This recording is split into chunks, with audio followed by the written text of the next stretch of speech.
tanti respingono oggi,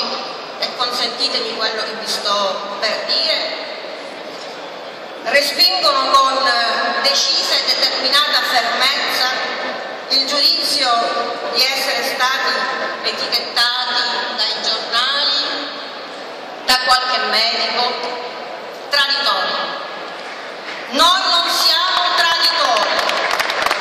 noi non abbiamo tradito il Paese, noi non abbiamo tradito la fiducia che ha riposto in noi tanti cittadini. Traditori sono coloro che pensavano di piegare le istituzioni per propri interessi personali o di parte. E aggiungo di più, dico anche che oggi ne abbiamo prese tante sperme, forse qualcuna la possiamo cominciare anche a dare. Oggi la best company del centrodestra si trova qui e oggi Forza Italia rappresenta la bad company del centrodestra. Ho il privilegio, e concludo, di essere stata chiamata al governo, prima il governo Letta, indicati da Berlusconi, che ci ha fatto fare questa alleanza, ricordiamola, di rappresentare come sottosegretario il nostro partito al Ministero dello Sviluppo Economico, dove ho un punto certamente di osservazione della salute delle nostre imprese, dell'economia diverso, un po' più approfondito, e tocco con mano la vitalità delle nostre imprese. E sono appena stata in settimana al Salone del Mobile a Milano,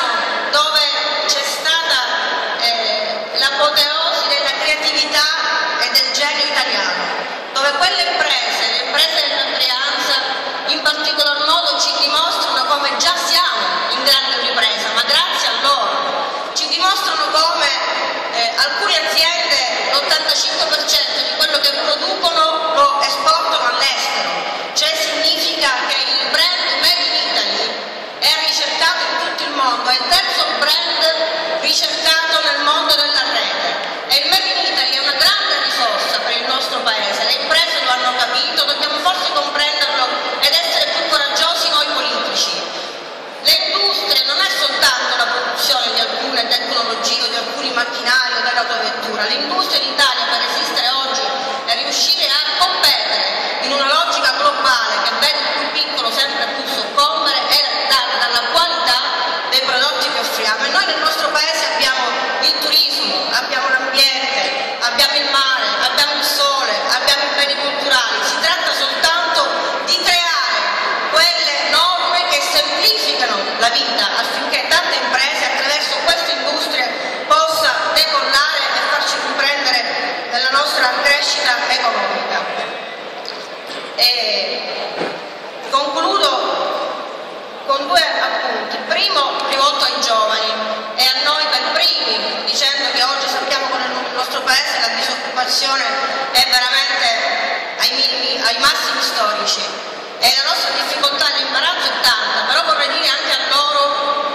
non pensiamo che il pubblico oggi possa risolvere la richiesta di domanda che c'è.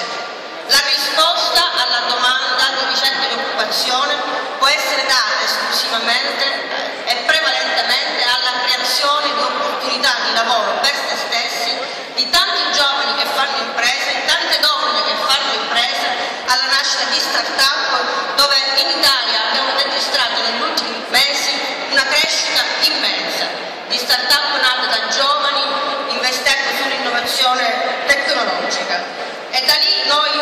andremo avanti e continueremo a lavorare, perché vogliamo un Paese dove con un semplice clic è possibile avviare un'impresa. Vogliamo un Paese dove lo Stato ti dà garanzia. Abbiamo come nuovo centrodestra al governo portato a casa un'implementazione non da poco del fondo di garanzia di accesso al credito per le imprese, e abbiamo per la prima volta allargato il fondo di garanzia